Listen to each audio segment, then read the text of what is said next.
প্রিয় শিক্ষার্থীরা, কেমন আছো সবাই? আশা করি ভালো আছো। একাদশ শ্রেণীর উচ্চতর গণিত প্রথম পত্রের অনলাইন ক্লাসে তোমাদের স্বাগতম। আমি নবীন কীর্তনিয়া, প্রভাষক গণিত বিভাগ, মজিদুন্না ফাউন্ডেশন স্কুল অ্যান্ড কলেজ। আজকে ষষ্ঠ অধ্যায়ের ত্রিকোণমিতি অনুপাত নিয়ে আলোচনা করব। এর আগে তোমাদের যে ক্লাসটা হয়েছে লেকচার 1, এখানে আমরা লেকচার 2 এর আলোচনা করব, অর্থাৎ এটা হচ্ছে দ্বিতীয় নম্বর লেকচার। এর আগে আলোচনা হয়েছে 6.1 দিয়ে, এখন আলোচনা হবে 6.2 এবং 6.3-এর সাথে সংশ্লিষ্ট। প্রথমে আমরা 6.2 নিয়ে আলোচনা করব। এই করোনাকাল পরিস্থিতিতে তোমরা সবাই খুব সাবধানে থাকবে। বিনা প্রয়োজনে অথবা অন্য যদি ছোটোখাটো কারণে যদি কোনোভাবে বাড়ি থেকে বের না হতে হয়, অবশ্যই বের হবে না। আর যদি কখনো বের হওয়া প্রয়োজন পড়ে, অবশ্যই মাস্ক ব্যবহার করবে এবং নিয়মকানুনগুলো ঠিকভাবে পালন করবে। আশা করি সবাই সুস্থ থাকবে। আবার সবার সুস্বাস্থ্য কামনা করে শুরু করছি। প্রথমে এখানে 1-2 নম্বর প্রশ্ন হচ্ছে কজকে কট এক্সের মাধ্যমে প্রকাশ করো, অর্থাৎ কজ এক্স, অর্থাৎ ত্রিকোণমিতিক অনুপাতের যে 6টা অনুপাত আছে তার 2টা নিয়ে এখানে আলোচনা হচ্ছে। একটা হচ্ছে কজ এক্স, তাকে প্রকাশ করতে হবে কট এক্সের মাধ্যমে। আমরা জানি কজ এক্স সমান হচ্ছে 1/sec x, এবং sec এক্সের পরিবর্তে লেখা যায় √sec স্কোয়ার এক্স, আর sec স্কোয়ার এক্স হচ্ছে 1 + tan স্কোয়ার এক্স। এখানে 1 + tan স্কোয়ার এক্স, ট্যানের পরিবর্তে আমরা জানি লেখা যায় 1/cot x, কাজে tan স্কোয়ার এক্সের পরিবর্তে লেখা যাবে 1/cot স্কোয়ার এক্স। সুতরাং প্রদত্ত রাশিটা হয় এরকম 1/1 + cot স্কোয়ার এক্সের রুট। এরপরে যখন আমরা এটাকে লসাগু করব, হবে 1 + cot square X by cot square X, এর রুট থাকবে নিচে হর হিসেবে যেটা থাকবে। এবার যখন আমরা cot এক্সের রুটটা cot স্কোয়ার এক্সের যখন রুট করব, সেটা cos এক্স হবে, এবং সেটা যেহেতু ভাগাকার আছে, যখন আমরা একে উপরে নিয়ে যাব তখন সেটা লব হিসেবে চলে আসবে। কাজেই এর ফলাফলটা হবে cot x/1 + √cot square x, অর্থাৎ √1 + cot স্কোয়ার এক্স। তার মানে cos এক্সকে আমরা যদি cot এক্সের মাধ্যমে প্রকাশ করি, এর ফলাফলটা হবে এরকম cot x/√1 + cot square X. Next প্রশ্নটা হচ্ছে 3-এর 6 নম্বর প্রশ্ন। sin square alpha tan alpha + cos square alpha cot alpha + 2 sin alpha cos alpha সমান tan আলফা + cot আলফা, এটা প্রমাণ করতে হবে। প্রথমে সমাধানে আমরা বাম পক্ষ নিয়ে আলোচনা করব। বাম পক্ষের আলোচনা হচ্ছে sin square alpha tan alpha + cos square alpha cot alpha + 2 sin alpha cos alpha. এখানে sin square alpha into tan আলফারে লেখা যায় হচ্ছে sin alpha by cos alpha, কাজেই উপরে আরও একটা sin আলফা আসার ফলে এখানে হয়ে যায় sin cube alpha by cos alpha. একইভাবে cot আলফাকে লেখা যায় cos alpha by sin alpha, কাজেই cot স্কোয়ার আলফার সাথে যখন আরেকটা cos আলফা গুণ হবে তখন হয়ে যাবে cos কিউব আলফা বাই নিচে থাকবে sin alpha + 2 sin alpha cos alpha. এরপর আমরা লসাগু করব। লসাগু হিসেবে এখানে থাকবে হচ্ছে cos আলফা sin আলফা। যখন লসাগু করব তখন উপরে হয়ে যায় sin⁴ alpha + cos⁴ alpha + 2 * sin square alpha cos square alpha. এইটা একটা সূত্রে যায়, সেটা হচ্ছে a + b হোল স্কোয়ার সূত্র। যেমন sin⁴ আলফা এর পরিবর্তে লেখা যায় sin স্কোয়ার আলফা এর স্কোয়ার প্লাস cos⁴ আলফাকে লেখা যায় cos স্কোয়ার আলফা এর whole square plus 2ab, A হচ্ছে এখানে sin স্কোয়ার আলফা, বি হচ্ছে cos স্কোয়ার আলফা, তাহলে a + b এর হোল স্কোয়ার সূত্রে যায়। এরপরের লাইনে sin square alpha + cos square alpha এর হোল স্কোয়ার হয়। আমরা জানি sin square alpha + cos square alpha = 1, কাজেই এটা কী হবে 1 এর স্কোয়ার। 1 এর স্কোয়ার মানে হচ্ছে 1, এই জন্য ফলাফলটা একবার বসিয়ে দেওয়া হয়েছে। নিচে হচ্ছে sin আলফা cos আলফা। এই 1-এর পরিবর্তে পরবর্তী লাইনে আমাদের প্রয়োজনের সুবিধার্থে, অর্থাৎ আমরা যে অঙ্কটা করব তার যে ডান পক্ষ আছে, ডান পক্ষের প্রমাণের সুবিধার্থে আমরা এখানে কি করেছি ওয়ানের পরিবর্তে পুনরায় আমরা sine square alpha by cos square alpha ব্যবহার করেছি। এরপরে সাইন আলফা এবং কজ আলফা দ্বারা প্রথমে সাইন স্কোয়ার আলফারে ভাগ করলে হয় sine alpha by cos alpha, এবং সাইন কজ স্কোয়ার আলফারে sine alpha by cos alpha দ্বারা ভাগ করলে হবে cos alpha by sine alpha. এরপরের লাইন আমরা জানি হচ্ছে sine alpha by cos alpha হচ্ছে ট্যান আলফা, এবং cos alpha by sine alpha হচ্ছে কট আলফা। অর্থাৎ প্রথম যেখান থেকে শুরু করছিলাম অর্থাৎ ট্যান আলফার পরিবর্তে লেখা যায় সাইন বাই কজ আলফা, এবং কটের পরিবর্তে লেখা যায় cos alpha by sine alpha. এরপরে আমরা 9-এর 1 নম্বরটা সমাধান করব। সেটা হচ্ছে cos alpha plus sec alpha equal 5/2 হলে প্রমাণ করো যে cos to the power n alpha plus sec to the power n alpha equal 2 এর to the power n plus 2 এর to the power minus n. এখন cos alpha plus sec alpha equal 5/2 দেওয়া আছে, that implies cause alpha plus 1/cos alpha, কারণ সেকের পরিবর্তে লেখা যায় 1/cos alpha, আমরা যে কোনো একটা আকারে পরিবর্তন করছি, ইকুয়াল তাহলে cos alpha plus 1/cos alpha equal 5/2। তারপরের লাইন আমরা লসাগু করেছি, তাহলে কী হবে, উপরে হয় কজ স্কোয়ার আলফা প্লাস 1, নিচে হচ্ছে কজ আলফা ইকুয়াল হচ্ছে 5/2। এরপরের লাইনে আমরা আড়াআড়ি গুণ করে দিয়েছি, আড়াআড়ি গুণ করলে হয় 2 কজ স্কোয়ার আলফা প্লাস 2, অর্থাৎ 2 দ্বারা কজ স্কোয়ার আলফাকে গুণ প্লাস দ্বারা 2 দ্বারা 1কে গুণ ইকুয়াল হচ্ছে 5 দ্বারা কজ আলফাকে গুণ। এরপরের লাইনে আমরা 5 কজ আলফাকে বাম পাশে নিয়ে আসছি, ডান পাশে যেহেতু আর কোনো রাশি থাকে না অর্থাৎ 0। এরপর আমরা মিডল টার্ম ব্রেক করেছি, মিডল টার্ম ব্রেকটা আশা করি সবাই বুঝতে পারতেছো। এটা আর যেহেতু তোমরা খুব মানে 7 থেকেই এই মিডল টার্ম ব্রেকের সাথে পরিচিত, কাজেই এটা নিয়ে আমি বেশি আলোচনা করতে চাচ্ছি না। তাহলে কজ আলফা এর মিডল টার্ম ব্রেক করলে শেষ পর্যন্ত আসা হচ্ছে cos alpha minus 2 into 2 cos alpha minus 1। আমরা জানি দুইটি রাশির গুণফল বা একাধিক রাশির গুণফল যদি কখনো শূন্য হয় তবে তাদের পৃথক পৃথকভাবে শূন্য লিখতে হয়। কাজেই কজ আলফা মাইনাস 2 ইকুয়াল 0, তাহলে কজ আলফা ইকুয়াল 2, যা গ্রহণযোগ্য নয়। কেন গ্রহণযোগ্য নয়? কারণ আমরা জানি কজ আলফার মান হচ্ছে সর্বনিম্ন -1 এবং সর্বোচ্চ 1, অর্থাৎ -1 less than equal cos alpha less than equal 1, অথবা দ্বিতীয় অংশ হচ্ছে 2 কজ আলফা মাইনাস 1 হয় কজ আলফা ইকুয়াল হাফ। আমরা জানি কজ আলফা এর পরিবর্তে লেখা যায় হচ্ছে 1/sec আলফা, যখন আমরা এটাকে ভগ্নাংশ মুক্ত করব হবে sec আলফা ইকুয়াল 2। এখানে দেখা যাচ্ছে কজ আলফা এর মান হচ্ছে হাফ এবং sec আলফা এর মান হচ্ছে 2, কাজে cos to the power n এর আলফা হবে হাফের পাওয়ার n এবং sec আলফা এর মান হবে 2 এর পাওয়ার n। এই দুইটা যখন যোগ করব 1/2 এর পাওয়ার n প্লাস 2 এর পাওয়ার n, 1/2 এর পাওয়ার n, এটা যেহেতু 2 এর সাথে ভাগাকার আছে, এটাকে যখন আমরা উপরে নিয়ে আসবো এটা মাইনাস হিসেবে চলে আসবে, কাজে এই পুরো ফাংশনটা হয় cos to the power n alpha plus sec to the power n alpha equal 2 এর power n plus 2 to the power minus n।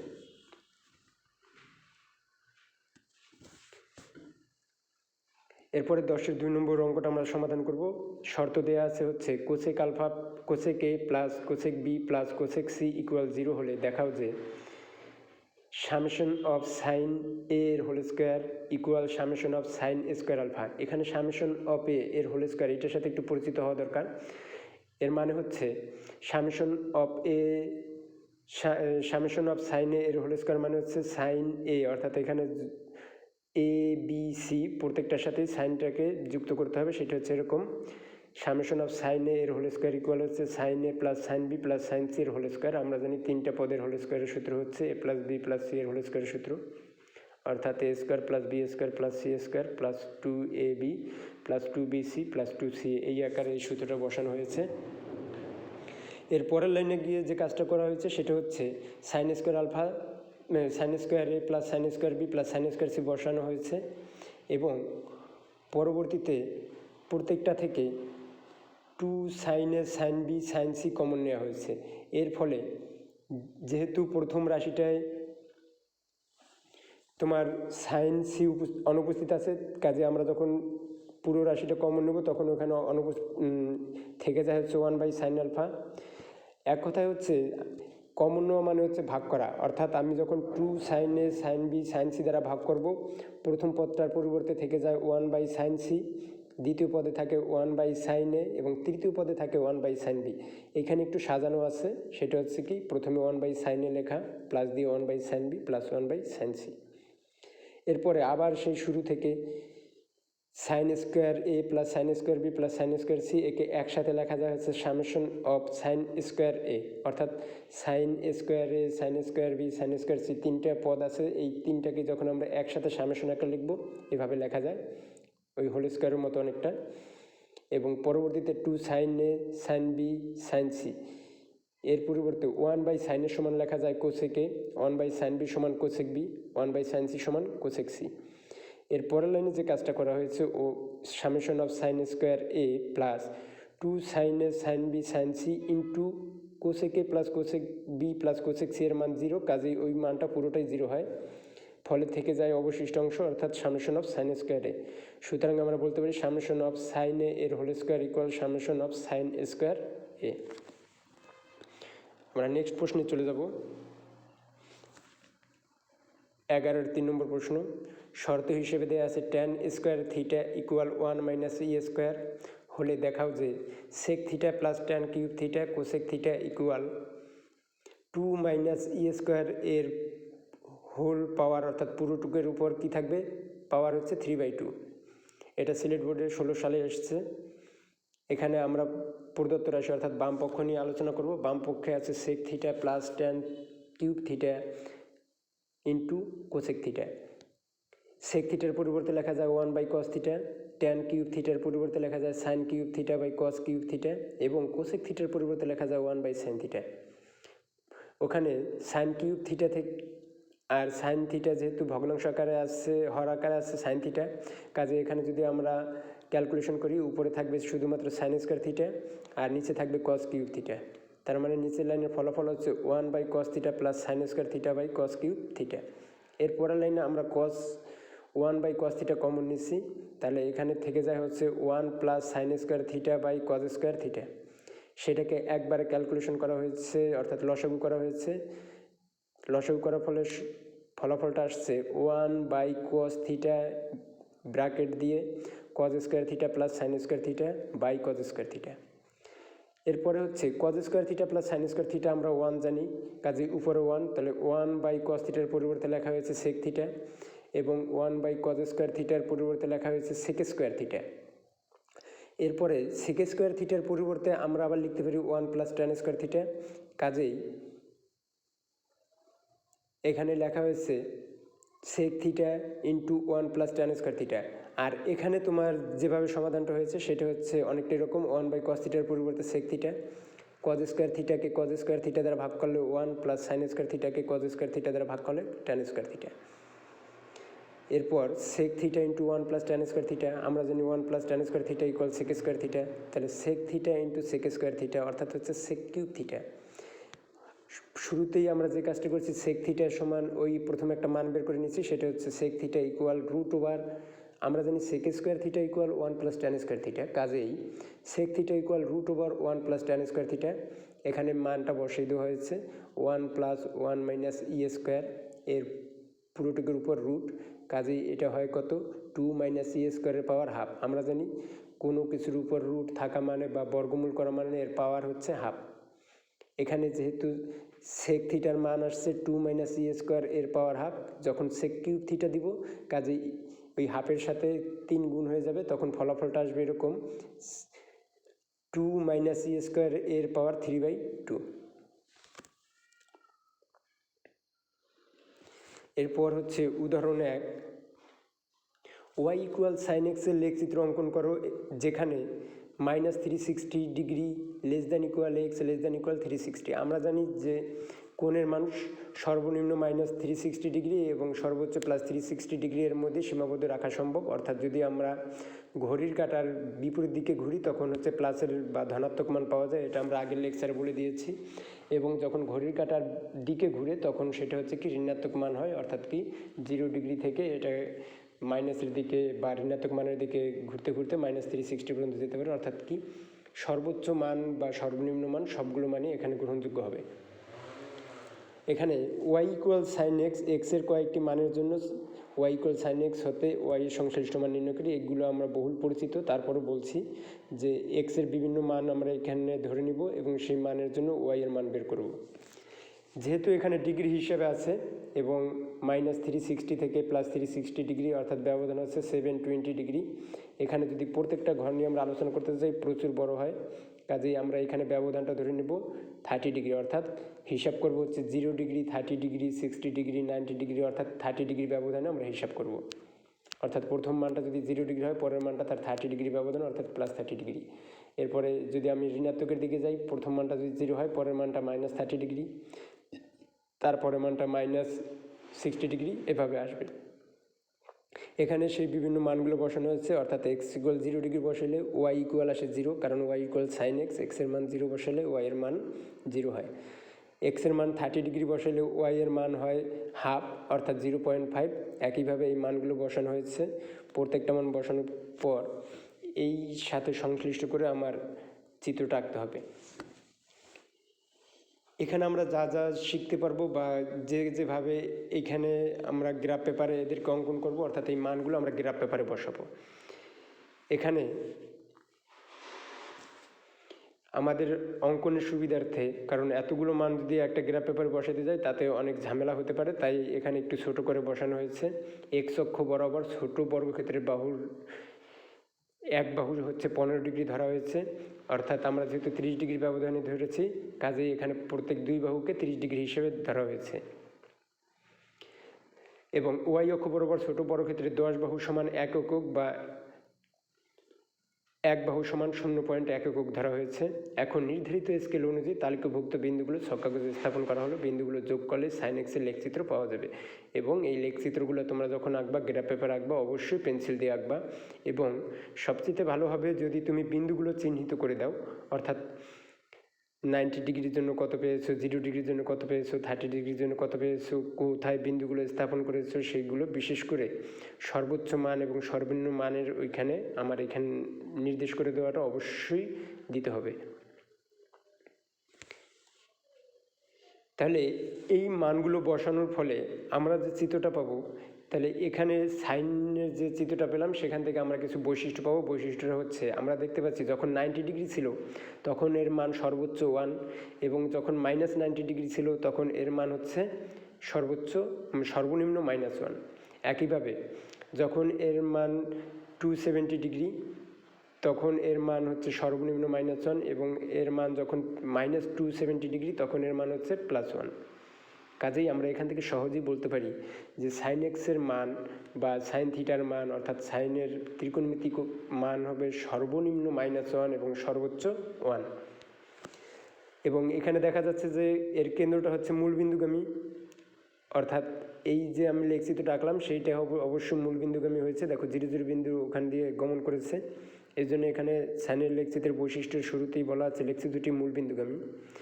লেখচিত্রটি অবিচ্ছিন্ন, অর্থাৎ কি প্রত্যেকটা পদের সাথে এখানে সংশ্লিষ্ট আছে, অর্থাৎ কোথাও গিয়ে এই চিত্রটা কোথাও থেমে যায়নি বা নতুন করে শুরু করতে হয়নি, অর্থাৎ যেখানে থেমে গেছে আমরা পুরো ছকটাই পেয়েছি, এই জন্য এটাকে বলা হয় অবিচ্ছিন্ন।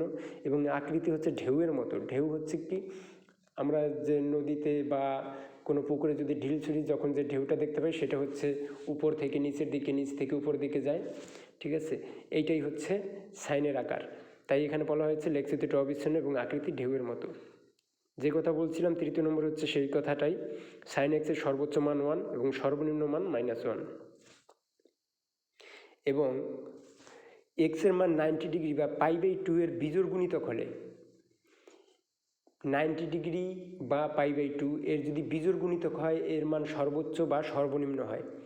সর্বোচ্চ হয় কখন? যখন 90 ডিগ্রি এবং -270 ডিগ্রি হয় তখন হয় সর্বোচ্চ, এবং যখন -90 ডিগ্রি এবং +270 ডিগ্রি হয় তখন মান হয় সর্বনিম্ন।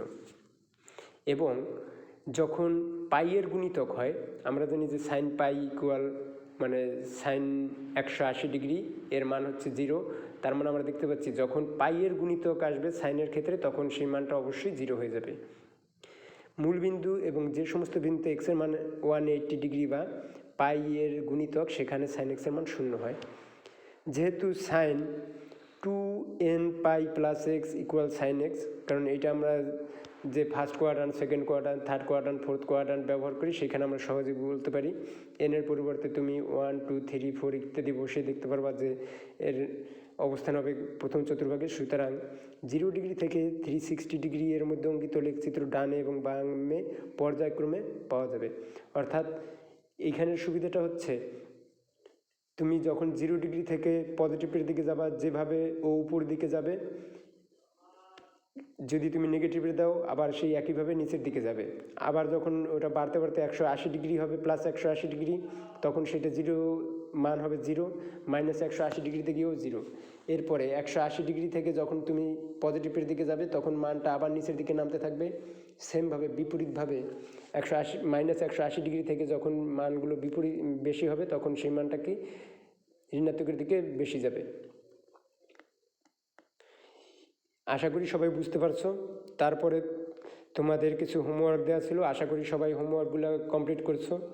আর এখানে তোমাদের পরবর্তীতে আরও কিছু হোমওয়ার্ক দিয়ে দেওয়া হয়েছে। 6.2 এর হচ্ছে 7-এর 2 এবং 5, 8-এর 5, 6 এবং 8, 9-এর 2, 10-এর 1, 11-এর 1, 2। এই যে তোমাদের হোমওয়ার্কগুলো দেওয়া হয়েছে, এগুলো হচ্ছে কি আমি আজকে যে ক্লাসটা নিলাম এর সাথে সামঞ্জস্যপূর্ণ, এবং এই ক্লাসটা যদি ঠিকমতো বুঝতে পারো তাহলে তোমরা এই যে হোমওয়ার্কগুলো দেওয়া হয়েছে এর সমাধান খুব সহজেই করতে পারবে। আশা করি তোমাদের ক্লাসটা অনেক উপকার দিবে। ঠিক আছে, আবারও সবার জন্য শুভকামনা জেনে শেষ করছি। সবাই খুব ভালো থেকো, সুস্থ থাকো। সবার জন্য আবার শুভকামনা শেষ করছি। ভালো থেকো সবাই।